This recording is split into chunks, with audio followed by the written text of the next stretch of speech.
ರಾಮ ಮಂದಿರ ಉದ್ಘಾಟನೆ ಧಾರ್ಮಿಕ ಕಾರ್ಯಕ್ರಮ ಅಲ್ಲ, ಇದೊಂದು ಬಿಜೆಪಿ ಪ್ರೇರಿತ ರಾಮ ಜಪ ಅಂತ ಬಿಕೆ ಹರಿಪ್ರಸಾದ್ ಇದೇ ಸಂದರ್ಭದಲ್ಲಿ ಹೇಳಿದ್ದಾರೆ. ಧಾರ್ಮಿಕ ಆಗಿದ್ರೆ ನಾವೆಲ್ಲರೂ ಹೋಗ್ತಾ ಇದ್ವಿ. ಧರ್ಮ ಕಾರ್ಯದಲ್ಲಿ ಬಿಜೆಪಿ ಪಕ್ಷದವ್ರಿಗೆ ಏನ್ ಕೆಲಸ? ಮೋದಿ ಧರ್ಮವೇ ಯಾವುದು ಅಂತ ಗೊತ್ತಾಗಿಲ್ಲ, ಅಮಿತ್ ಶಾ ಧರ್ಮ ಯಾವುದು ಅಂತ ಗೊತ್ತಾಗಿಲ್ಲ. ಧರ್ಮದ ಗುರುತು ಇಲ್ಲದವರಿಂದಲೇನೆ ರಾಜಕೀಯಕ್ಕಾಗಿ ರಾಮ ಜಪ ಮಾಡ್ಲಾಗ್ತಾ ಇದೆ ಅಂದ್ರೆ ಟೋಟಲ್ ಆಗಿ ಬಿಕೆ ಹರಿಪ್ರಸಾದ್ ಅವ್ರು ಹೇಳ್ತಾ ಇರೋದೇನು, ಇದನ್ನ ರಾಜಕೀಯವಾಗಿ ಬಳಸ್ಕೊಳ್ತಾ ಇದ್ದಾರೆ, ರಾಜಕಾರಣ ಮಾಡ್ತಾ ಇದ್ದಾರೆ. ಇಲ್ಲಿ ಏನು ಬೇಕಾದ್ರೂ ಆಗ್ಬಹುದು. ಲೋಕಸಭಾ ಚುನಾವಣಾ ಹತ್ರ ಇರುವಂತ ಹಿನ್ನೆಲೆಯಲ್ಲಿ ಕರ್ನಾಟಕದಲ್ಲಿ ಗೋದ್ರಾ ಹತ್ಯೆಕಾಂಡ ತರ ಆದ್ರೂ ಆಗಬಹುದು ಅನ್ನುವಂತ ಸ್ಟೇಟ್ಮೆಂಟ್ ಅನ್ನ ಕೊಟ್ಟಿದ್ದಾರೆ. ನೋಡಿ, ಈ ಗೋದ್ರಾ ಹತ್ಯೆಕಾಂಡ ಮೋದಿ ಅವರ ಹೆಸರನ್ನ ಸಿಕ್ಕಾಬಟ್ಟೆ ಚರ್ಚೆಗೆ ಕಾರಣ ಮಾಡಿದಂತ ಪ್ರಕರಣ. ಸುಮಾರು 59 ಹಿಂದೂ ಯಾತ್ರಿಕರು ಮತ್ತು ಕರಸೇವಕರು ಭಾರತದ ಗುಜರಾತ್ ರಾಜ್ಯದ ಗೋದ್ರಾ ರೈಲು ನಿಲ್ದಾಣದಲ್ಲಿ ಸಾವನ್ನಪ್ತಾರೆ. ಸೊ ಈ ಪ್ರಕರಣ ಈಗ ಮರುಕಳಿಸಬಹುದು ಅಂತ ಹೇಳ್ತಾ ಇರೋದಿದೆಯಲ್ಲ, ಇದು ಸಾಕಷ್ಟು ಅನುಮಾನಕ್ಕೆ, ಸಾಕಷ್ಟು ಆತಂಕಕ್ಕೆ, ಸಾಕಷ್ಟು ಆಘಾತಕ್ಕೆ ಕಾರಣವಾಗ್ತಾ ಇದೆ. ಯಾಕೆ ಈ ತರ ಸ್ಟೇಟ್ಮೆಂಟ್ ಕೊಟ್ರು? ಏನ್ ಹೇಳಕ್ ಹೊರಟಿದ್ದಾರೆ? ಯಾರಿಗೇನ್ ಮೆಸೇಜ್ ನ ಪಾಸ್ ಮಾಡೋದಕ್ಕೆ ಹೋಗ್ತಾ ಇದ್ದಾರೆ? ಒಂದಂತೂ ಗೊತ್ತಾಗ್ತಾ ಇದೆ, ಇದರಲ್ಲಿ ಸಂಪೂರ್ಣ ರಾಜಕಾರಣ ಆಗ್ತಾ ಇದೆ, ರಾಜಕೀಯ ಮಾಡ್ತಾ ಇದ್ದಾರೆ ಅನ್ನೋದನ್ನ ಬಿಕೆ ಹರಿಪ್ರಸಾದ್ ಅವರು ಇಲ್ಲಿ ಹೇಳ್ತಾ ಇದ್ದಾರೆ ಅಂತ. ಬಟ್ ಅದು ಯಾವ ಲೆವೆಲ್ಗೆ ಆಗುತ್ತೆ ಅಂತ ಎಕ್ಸಾಂಪಲ್ ಕೊಡ್ತಾ ಇದ್ದಾರಲ್ಲ, ಗೋದ್ರಾ ಹತ್ಯೆಕಾಂಡ ಅಂತ ಹೇಳ್ತಾ ಇದ್ದಾರಲ್ಲ, ಇದು ಸಾಕಷ್ಟು ಚರ್ಚೆಗೆ ಕಾರಣವಾಗ್ತಾ ಇರುವಂತದ್ದು. ಈಗಾಗಲೇ ಬಿಜೆಪಿಯಿಂದ ಪ್ರತಿಕ್ರಿಯೆಗಳು ಬರ್ತಾ ಇದೆ. ಈ ರೀತಿಯಾಗಿ ಹೇಳಿರೋದು ತಪ್ಪು ಅಂತ ಕೆಂಡಾಮಂಡಲರಾಗಿದ್ದಾರೆ. ಬಿಕೆ ಹರಿಪ್ರಸಾದ್ ಅವರನ್ನ ಈಗಲೇ ವಶಕ್ಕೆ ಪಡ್ಕೊಳ್ಬೇಕು ಅಂತ ಹೇಳ್ತಾ ಇದ್ದಾರೆ. ಬಟ್ ಬಿಕೆ ಹರಿಪ್ರಸಾದ್ ಅವರ ಈ ಸ್ಟೇಟ್ಮೆಂಟ್ ಕೊನೆ ಎಲ್ಲಿಗೆ ಹೋಗಿ ನಿಲ್ಲುತ್ತೆ, ಏನೆಲ್ಲ ತಿರುವುಗಳನ್ನ ಪಡ್ಕೊಳ್ಳುತ್ತೆ, ಏನೆಲ್ಲ ಟ್ವಿಸ್ಟ್ ಅಂಡ್ ಟರ್ನ್ ಅನ್ನ ಕೊಡುತ್ತೆ ಅನ್ನೋದು ಈಗಿರುವಂತ ಪ್ರಶ್ನೆ. ನೋಡಿ, ರಾಮ ಅನ್ನುವಂತ ವಿಚಾರ ಬಂದಾಗ್ಲೇನೆ ಬಿಜೆಪಿ ಮತ್ತು ಕಾಂಗ್ರೆಸ್ ಎರಡು ಜಟಾಪಟಿಗೆ ನಿಂತ್ಕೊಳ್ಬಿಡುತ್ತೆ. ಲಾಭ ನಷ್ಟದ ಲೆಕ್ಕಾಚಾರ ಹಾಕೊಳ್ಳೋಕೆ ಶುರು ಮಾಡ್ತಾರೆ. ಇದೇ ಸಂದರ್ಭದಲ್ಲಿ ವಾಕ್ ಸಮರ ಅನ್ನೋದು ಕೂಡ ಹೆಚ್ಚಾಗ್ತಾ ಇದೆ. ನನಗೆ ಕರ್ದಿಲ್ಲ, ಅವ್ರಿಗೆ ಕರ್ದಿಲ್ಲ, ಇವ್ರು ಹೋಗಲ್ಲ, ನಾನು ಹೋಗಲ್ಲ, ಅದೆಲ್ಲದರ ಜೊತೆಗಾಗಿ ಗೋದ್ರಾ ಹತ್ಯೆಕಾಂಡದ ತರ ಮರುಕಳಿಸುತ್ತೆ ಅಂತ ಹೇಳಿರೋದಿದೆಯಲ್ಲ, ಇದು ಸುಮ್ಮನೆ ಹೇಳಿರೋದಲ್ಲ, ಇದೊಂದು ದೊಡ್ಡ ವಿಚಾರ. ಒಂದು ಬಾಂಬನ್ನ ಸಿಡಿಸಿದ್ದಾರೆ ಬಿಕೆ ಹರಿಪ್ರಸಾದ್ ಅವರು. ಯಾಕೆ ಸ್ಟೇಟ್ಮೆಂಟ್ ಕೊಟ್ರು? ಲೋಕಸಭಾ ಚುನಾವಣೆಯಲ್ಲಿ ಬಿಜೆಪಿ ಯಾವಾಗ್ಲೂ ಇದನ್ನೇ ಮಾಡುತ್ತೆ. ಚುನಾವಣೆ ಹತ್ರ ಬಂದಾಗ ಅಹಿಂಸೆಗಳಾಗತ್ತೆ, ಚುನಾವಣೆ ಹತ್ರ ಬಂದಾಗ ಏನಾದ್ರೂ ಒಂದು ರಾಜಕೀಯ ಆಗತ್ತೆ, ಚುನಾವಣೆ ಹತ್ರ ಬಂದಾಗ ವೋಟ್ ಆಗಿ ಕನ್ವರ್ಟ್ ಮಾಡ್ಕೊಳ್ಳೋದಕ್ಕೆ ಯಾರ್ದು ಜೀವ ಬೇಕಾದ್ರೂ ತೆಗಿತಾರೆ. ಈ ಹಿಂದೆ ಕೂಡ ಈ ತರದ್ದು ಸ್ಟೇಟ್ಮೆಂಟ್ಗಳನ್ನ ಕೊಟ್ಟಿದ್ರು. ಯಾವಾಗಲೂ ಕೂಡ ಚುನಾವಣಾ ಸಂದರ್ಭದಲ್ಲಿ ಒಂದು ದೊಡ್ಡ ಮಟ್ಟದ ಬೆಳವಣಿಗೆಗಳಾಗುತ್ತೆ, ಅದಕ್ಕೆ ಕಾರಣ ಏನು ಅನ್ನುವಂಥ ವಿಚಾರ ಬಂದಾಗ ಕಾಂಗ್ರೆಸ್ ಈ ಥರದ ಮಾತುಗಳನ್ನು, ಈ ಥರದ ಹೇಳಿಕೆಗಳನ್ನು ಕೊಡುತ್ತೆ.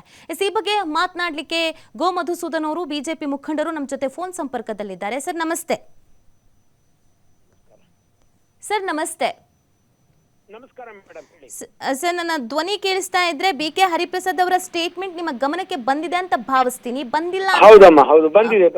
ಓಕೆ, ಅವರ ಈ ಸ್ಟೇಟ್ಮೆಂಟ್ ಯಾಕೆ ಇರಬಹುದು ಅಂತ ಅಂದ್ರೆ, ಬಿಜೆಪಿ ಅವರು ಎಲ್ಲಿ ಹೋದ್ರು ಬೆಂಕಿ ಹಚ್ಚೋ ಕೆಲಸ ಮಾಡ್ತಾರೆ ಅನ್ನೋದನ್ನ ಹೇಳೋದ್ರ ಜೊತೆಗೆ ಗೋದ್ರಾ ಹತ್ಯೆಕಾಂಡಕ್ಕೂ ಬಿಜೆಪಿ ಅವರೇ ರುವಾರಿ ಅನ್ನುವಂತ ಅರ್ಥದಲ್ಲಿ ಮಾತನಾಡಿರೋದು. ಮೇಡಮ್, ಆ ರೀತಿಯಲ್ಲ ಅವರು ಮಾತಾಡಿರೋದು. ಇದ್ರ ಹಿಂದೆ 2-3 ಉದ್ದೇಶಗಳಿದ್ದಾವೆ. ಓಕೆ. ಕಾಂಗ್ರೆಸ್ನವ್ರನ್ನ, ಎಲ್ಲ ಪ್ರಮುಖ ನಾಯಕರನ್ನ ರಾಮ ಮಂದಿರದ ಈ ಒಂದು ಉದ್ಘಾಟನಾ ಕಾರ್ಯಕ್ರಮದಲ್ಲಿ, ರಾಮಲಲ್ಲಾ ಮೂರ್ತಿಯ ಪ್ರತಿಷ್ಠಾಪನಾ ಕಾರ್ಯಕ್ರಮದಲ್ಲಿ ಭಾಗವಹಿಸೋದಿಕ್ಕೆ ಆ ರಾಮ ಮಂದಿರ ನಿರ್ಮಾಣದ ಟ್ರಸ್ಟ್ನವರು ಇನ್ವಿಟೇಷನ್ ಕೊಟ್ಟುಬಿಟ್ಟಿದ್ದಾರೆ ಅವ್ರಿಗೆಲ್ರಿಗೂ. ಈಗ ಅವ್ರಿಗೆ ಹೋದ್ರೂ ಫಜೀತಿ, ಹೋಗದೆ ಹೋದ್ರೂ ಫಜೀತಿ, ಸಿಕ್ಕಾಕೊಂಡ್ಬಿಟ್ಟಿದ್ದಾರೆ ಈಗ ಅವರು. ಅದಕ್ಕೋಸ್ಕರವಾಗಿ ಅವರು ಯಾರ ಮೇಲಾದ್ರೂ ಸಹ ಗೂಬೆ ಕೂಡಿಸ್ಬೇಕು ಅಂತನ್ನುವಂತ ಒಂದು ದುಷ್ಟ ಪ್ರಯತ್ನ ಇದರಲ್ಲಿದೆ.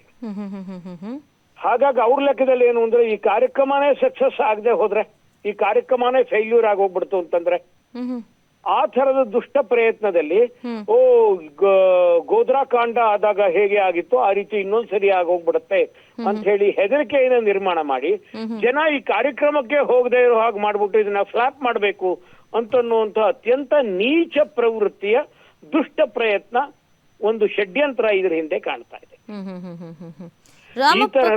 ಈ ತರದ ಮಾತುಗಳು ಖಂಡಿತ ಹರಿಪ್ರಸಾದ್ ಅವರಿಗೆ ಶೋಭೆ ತರುವಂತ ಸಂಗತಿ ಅಲ್ಲ.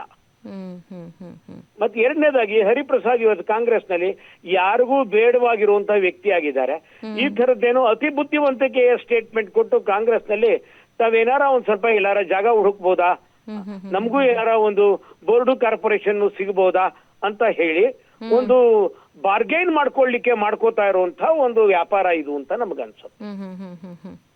ಸರ್ ಇನ್ನೊಂದು ಹೇಳ್ತಾರೆ ಅವರು, ಇದೊಂದು ಬಿಜೆಪಿ ಪ್ರೇರಿತ ರಾಮ ಜಪ ಅಷ್ಟೇನೆ ಅನ್ನುವಂಥದ್ದು ಹೇಳ್ತಾರೆ ಅವರು. ಅವ್ರು ಏನ್ ಬೇಕಾದ್ರೂ ಹೇಳಿ ಮೇಡಮ್. ಮೊದಲನೇದಾಗಿ ರಾಮನೇ ಇಲ್ಲ ಅಂತ ಹೇಳಿ ಇವರು ಸುಪ್ರೀಂ ಕೋರ್ಟ್ಗೆ ಇವರು ಅಫಿಡವಿಟ್ ಕೊಟ್ಟಿದ್ದಂತ ಜನ ಇವರು.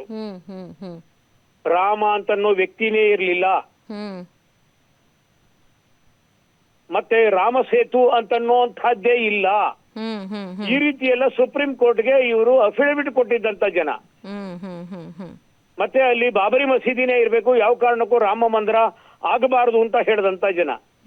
ರಾಮ ಮಂದಿರ ಆಗೋಗ್ಬಿಡುತ್ತೆ ಅಂತ ಗೊತ್ತಾದಾಗ ರಾಮ ಮಂದಿರ ಆದ್ರೆ ನಾಳೆ ಕಾಂಗ್ರೆಸ್ ಅಧಿಕಾರಕ್ಕೆ ಬಂದ್ರೆ ಅದನ್ನು ಒಡೆದಾಕಿ ಮತ್ತೆ ಮಸೀದಿ ಕಟ್ತೀವಿ ಅಂತ ಹೇಳದಂತ ಜನ ಇವರು. ಇವ್ರಿಗೂ ಈ ರಾಮ ಮಂದಿರಕ್ಕೂ ಯಾವ ಸಂಬಂಧ ಇದೆ? ಇವ್ರನ್ನ ಯಾರು ಕೇಳಿದ್ದಾರೆ ಹೋಗಿ ರಾಮ ಮಂದಿರದ ಬಗ್ಗೆ ನಿಮ್ಮ ಅಭಿಪ್ರಾಯ ಕೊಡಿ ಅಂತ? ಇಲ್ದೇ ಇರೋ ತಲಾರಟೆ ಮಾಡ್ಕೊಂಡು ಮನ ಮರ್ಯಾದೆ ಕಳ್ಕೊಳ್ಳೋ ಕೆಲಸವನ್ನ ಮಾಡ್ತಾ ಇದ್ದಾರೆ ಹರಿಪ್ರಸಾದ್. ಸರ್ ಇನ್ನೊಂದು ಸ್ಟೇಟ್ಮೆಂಟ್ ಕೊಡ್ತಾರೆ, ಇದೊಂದು ಧರ್ಮ ಕಾರ್ಯ, ಇದರಲ್ಲಿ ಧರ್ಮ ಗುರುಗಳು ಭಾಗಿಯಾಗೋದು ಅಥವಾ ಅವ್ರಿಗೆ ಆಹ್ವಾನ ಕೊಡೋದು ಓಕೆ, ಬಿಜೆಪಿ ಅವ್ರಿಗೆ ಏನ್ ಕೆಲಸ ಅಂತ ಹೇಳ್ತಾರೆ ಅವರು.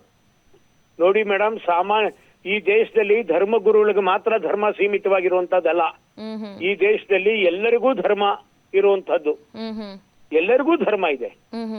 ರಾಮ ಬರೀ ಧರ್ಮ ಗುರುಗಳಿಗೆ ಮಾತ್ರ ದೇವರ ಅಲ್ಲ, ಸಾಮಾನ್ಯ ವ್ಯಕ್ತಿಗಳಿಗೂ ಅವನು ದೇವರು.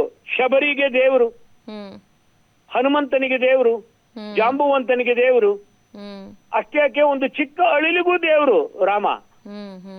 ಅನುರಣ ತೃಣಕಾಷ್ಠಗಳಲ್ಲಿ ಭಗವಂತ ಇದ್ದಾನೆ. ಎಲ್ಲರಲ್ಲಿ ದೇವರನ್ನು ಕಾಣುವಂತ ಜನ ನಾವು.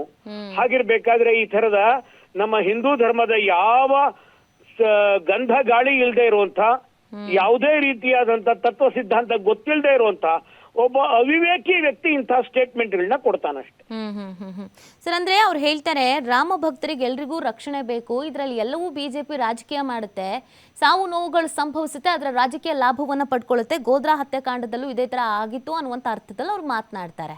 ಇದು ಅವ್ರನ್ನ ಸ್ಟೇಟ್ಮೆಂಟ್ ನಾನು ಕೇಳಿದೀನಿ, ನಾನು ಅದಕ್ಕೆ ಬೇರೆ ಕಡೆ ನಾನು ರಿಯಾಕ್ಷನ್ ಕೊಡ್ತಾ ಹೇಳಿದೀನಿ. ಕೂಡ್ಲೇ ಬೆಂಗಳೂರು ಪೊಲೀಸ್ ಕಮಿಷನರ್ ದಯಾನಂದ್ ಅವರು ಅವ್ರನ್ನ ಕಸ್ಟಡಿಗೆ ತೆಗೆದುಕೊಂಡು ಅವ್ರ ಹತ್ರ ಏನ್ ಇನ್ಫಾರ್ಮೇಶನ್ ಇದೆ ಅಂತ ಹೇಳಿ ಅದನ್ನ ಇಂಟರಾಗೇಷನ್ ಮಾಡಿ ಎಕ್ಸ್ಟ್ರಾಕ್ಟ್ ಮಾಡಬೇಕು. ಇಲ್ಲ ತಮ್ಮ ಹತ್ರ ಏನ್ ಇನ್ಫಾರ್ಮೇಶನ್ ಇದೆ ಅದೇ ಅವರೇ ತೆಗೆದುಕೊಂಡೋಗಿ ಪೊಲೀಸ್ನವ್ರಿಗೆ ಇಂತಹ ಇನ್ಫಾರ್ಮೇಶನ್ ಇದೆ, ಎಚ್ಚರಿಕೆ ವಹಿಸಿ ಅಂತ ಹೇಳಿ ಅವರು ಆ ಇನ್ಫಾರ್ಮೇಶನ್ ತಲುಪಿಸಬೇಕಾದದ್ದು ಒಬ್ಬ ಸಭ್ಯ ನಾಗರಿಕರಾಗಿ, ಈ ದೇಶದ ಒಬ್ಬ ಜವಾಬ್ದಾರಿ ಪ್ರಜೆಯಾಗಿ, ಒಬ್ಬ ಜವಾಬ್ದಾರಿ ರಾಜಕಾರಣಿಯಾಗಿ ಅವ್ರ ಕರ್ತವ್ಯ. ಅದೆರಡೂ ಮಾಡೋದು ಬಿಟ್ಟು ಪಬ್ಲಿಕ್ ಸ್ಟೇಟ್ಮೆಂಟ್ ಕೊಟ್ಟು ಜನರನ್ನ ಹೆದರಿಸುವಂತ ಕೆಲಸ ಮಾಡ್ತಾ ಇದಾರಲ್ಲ ಇವರು. ಸರ್ ಈಗ ರಾಮ ಮಂದಿರ ನಿರ್ಮಾಣ ಅಂತ ಹೇಳ್ದಾಗಿಂದಲೂ ಕೂಡ ವಾಕ್ಸಮರ ಅನ್ನೋದು ಜಾಸ್ತಿ ಆಗ್ತಿದೆ ಬಿಜೆಪಿ ಮತ್ತು ಕಾಂಗ್ರೆಸ್ ನಡುವೆ. ಈಗ BK ಹರಿಪ್ರಸಾದ್ ಕೊಟ್ಟಂತ ಸ್ಟೇಟ್ಮೆಂಟ್ ಇದೇನು ಸಾಮಾನ್ಯ ಸ್ಟೇಟ್ಮೆಂಟ್ ಅಲ್ಲ. ಸೊ ಇದಕ್ಕೆ ಸಂಬಂಧಪಟ್ಟಂತೆ ಬಿಜೆಪಿ ಯಾವ ತರ ಆಕ್ಷನ್ ತಗೋಬೇಕು ಅಂತ ಇದೆ ಸರ್? ಮೇಡಮ್, ನಮಗೆ ಯಾವ ರಿಯಾಕ್ಷನ್ ಇಲ್ಲ ಮೇಡಮ್. ನಾವೆಲ್ಲ ರಾಮನ ಭಕ್ತರು. ನಾವು ಅಧಿಕಾರಕ್ಕೋಸ್ಕರವಾಗಿ ಈ ಕೆಲಸವನ್ನ ಮಾಡಿಲ್ಲ. ಬಿಜೆಪಿ 1951ರಲ್ಲಿ ಜನಸಂಘವಾಗಿ ಪ್ರಾರಂಭ ಮಾಡಿದಾಗ್ಲಿಂದನೂ ನಾವು ಆರ್ಟಿಕಲ್ 370 ಮತ್ತು ಅಯೋಧ್ಯ ರಾಮನ ಮಂದಿರವನ್ನ ಮುಕ್ತಿ ಮಾಡ್ತೇವೆ. ಇಷ್ಟು ಒಂದೇ ಅಲ್ಲ, ನಾವು ಹೇಳಿದ್ದು ಕಾಶಿ ವಿಶ್ವನಾಥನ ಮಂದಿರ ಮತ್ತೆ ಮಥುರಾ, ಈ ಮೂರೂ ದೇವಸ್ಥಾನಗಳನ್ನ ಅವತ್ತಿಂದ ಹೇಳ್ಕೊಂಡ್ ಬಂದಿದ್ದೀವಿ ನಾವು. ಅದನ್ನ ನಾವು ಮಾಡಿ ಮುಗಿಸ್ತೇವೆ. ನಮ್ಗಿದು ಚುನಾವಣಾ ಪ್ರೋಗ್ರಾಮ್ ಅಲ್ಲ, ನಮ್ಮ ಹೃದಯದಲ್ಲಿರುವಂತಹ ಆಸೆ, ನಮ್ಮ ಹೃದಯದಲ್ಲಿರುವಂತಹ ಆದರ್ಶ ಇದು. Okay, thank you sir, TV5 ಜೊತೆಗೆ ಮಾತನಾಡಿದಕ್ಕೆ.